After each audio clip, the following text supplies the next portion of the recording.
तो hello student, आज की इस वीडियो में लेके आ चुके हैं एमपी बोर्ड वार्षिक परीक्षा 2023। जो आज आप लोग फिजिक्स का पेपर दे के आए हैं, तो उस पेपर का इस वीडियो में सभी प्रश्नों का सलूशन बताया जाएगा। तो दोस्तों, हमने जो आप लोगों को पेपर परीक्षा के 4 घंटे पहले 1 घंटे के लिए अपलोड किया था, तो आपका सेम टू सेम पूरा का पूरा पेपर वैसे ही आ गया है। तो आज की इस वीडियो में इस क्वेश्चन पेपर के सभी प्रश्नों का सलूशन आप लोगों को बताएंगे। तो अगर आप लोगों को इसके अगले विषय का असली पेपर चाहिए, तो आप लोग चैनल को तुरंत सब्सक्राइब कर लीजिएगा। तो चलिए इस क्वेश्चन पेपर के सभी प्रश्नों को सॉल्व करते हैं। तो इसमें आपका सबसे पहला प्रश्न नंबर 1 में आपसे सही विकल्प पूछा गया था, जो कि आपका 7 नंबर का पूछा गया था। तो इसमें आपका पहला प्रश्न पूछा गया था दोस्तों कि धारा घनत्व का एसआई मात्रक है। तो इसका सही उत्तर हो जाएगा दोस्तों कि एम्पियर प्रति मीटर स्क्वायर है। तो आपका पहले प्रश्न का सही उत्तर हो जाएगा दोस्तों, आपका ऑप्शन नंबर आपका दूसरा नंबर सही उत्तर हो जाएगा। फिर आपका क्वेश्चन नंबर आपसे 2 में पूछा गया था दोस्तों कि शुद्ध संधारित्र युक्त प्रत्यावर्ती परिपथ में प्रवाहित धारा एवं आरोपित वोल्टेज के मध्य का कालांतर कितना होता है। तो इसका सही उत्तर हो जाएगा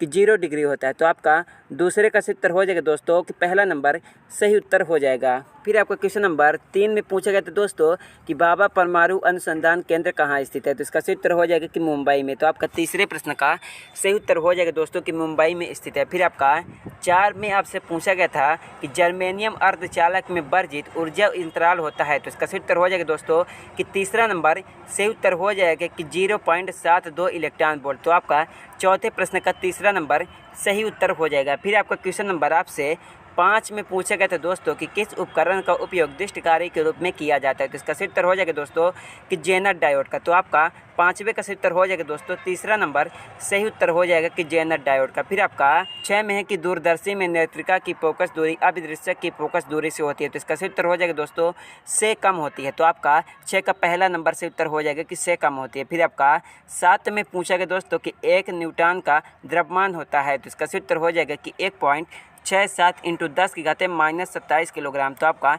7वें का दूसरा नंबर सही उत्तर हो जाएगा। तो फिर आपका प्रश्न नंबर आपसे 2 में पूछा गया था दोस्तों कि खाली स्थान की पूर्ति कीजिए, जो कि आपका 7 नंबर का पूछा गया था। प्रत्येक प्रश्न के लिए आपको 1 अंक दिया गया। तो इसमें आपका पहला क्वेश्चन पूछा गया था दोस्तों कि आदर्श प्रेरकत्व का ओमी प्रतिरोध होता है। तो इसका सही उत्तर हो जाएगा कि आदर्श प्रेरकत्व का ओमी प्रतिरोध 0 होता है। तो आपका पहले का सही उत्तर हो जाएगा कि 0 होता है। फिर आपका 2 में आपसे पूछा गया था दोस्तों कि दृष्टि धारा की आवृत्ति होती है। तो इसका सही उत्तर हो जाएगा कि दृष्टि धारा की आवृत्ति 0 होती है। तो आपका दूसरे प्रश्न का भी सही उत्तर हो जाएगा दोस्तों कि 0 होती है। फिर आपका क्वेश्चन नंबर आपसे 3 में पूछा गया था कि सबसे अधिक आवृत्ति की विद्युत चुम्बकीय तरंग होती है। तो इसका सही उत्तर हो जाएगा दोस्तों कि गामा तरंग। तो आपका तीसरे प्रश्न का सही उत्तर हो जाएगा दोस्तों कि गामा तरंग। फिर आपका 4 में पूछा गया था दोस्तों कि प्रकाश तरंगों की आवृत्ति कितने कोट की होती है। तो इसका सही उत्तर हो जाएगा कि 10⁻⁻6 की कोट की होती है। तो आपका चौथे प्रश्न का 10⁻⁻6 कोट का सही उत्तर हो जाएगा। फिर आपसे क्वेश्चन नंबर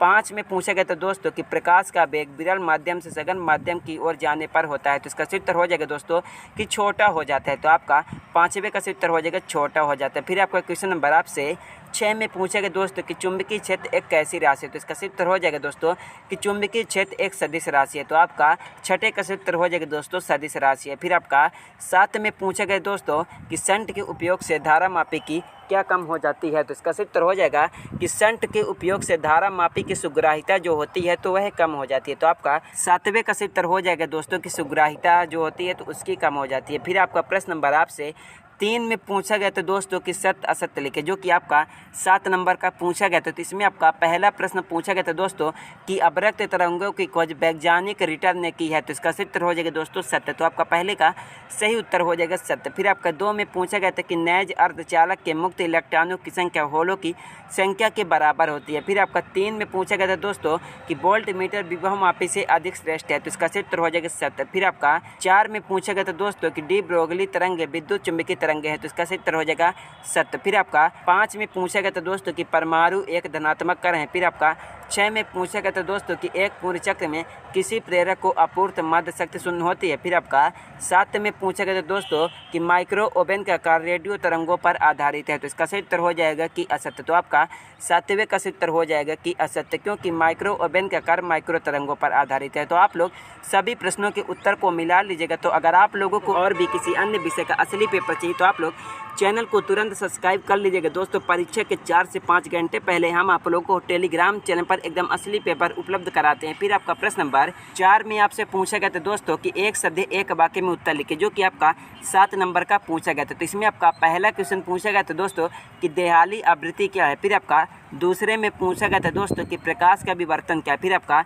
तीसरे में पूछा गया था दोस्तों कि लेंस की क्षमता का मात्रक क्या है। तो इसका सही उत्तर हो जाएगा दोस्तों कि डायऑप्टर। फिर आपका 4 में पूछा गया था दोस्तों कि चुंबक के चुंबकीय आघूर्ण की दिशा क्या होती है। तो इसका सही उत्तर हो जाएगा कि उत्तर से दक्षिण की ओर होती है। फिर आपका 5 में पूछा गया था दोस्तों कि धारा मापी को वोल्ट मीटर में कैसे परिवर्तित करते हैं। तो इसका सही उत्तर हो जाएगा कि उसे श्रेणी क्रम में जोड़कर परिवर्तित करते हैं। फिर आपका 6 में पूछा गया था दोस्तों कि अनुगमन वेग पर ताप का क्या प्रभाव पड़ता है। तो इसका सही उत्तर हो जाएगा कि अनुगमन वेग पर ताप का प्रभाव जो पड़ता है तो उसको कम कर देता है। तो आपका 6 का सही उत्तर हो जाएगा कि उसके प्रभाव को कम कर देता है। फिर आपका 7 में पूछा गया था दोस्तों कि विकिरण की ऊर्जा तथा आवृत्ति में क्या संबंध है। तो आपसे इसी तरह का पूरा क्वेश्चन पूछा गया था, तो हमने आप लोगों को सेम टू सेम ऐसा ही पेपर परीक्षा के पहले आप लोगों को उपलब्ध करा दिया था। तो जिसने हमारे टेलीग्राम चैनल को पहले से ज्वाइन किया होगा दोस्तों, तो उसको तो एकदम असली पेपर पा गया होगा। तो आप लोग भी हमारे टेलीग्राम चैनल को तुरंत ज्वाइन करके चैनल को सब्सक्राइब कर लीजिएगा।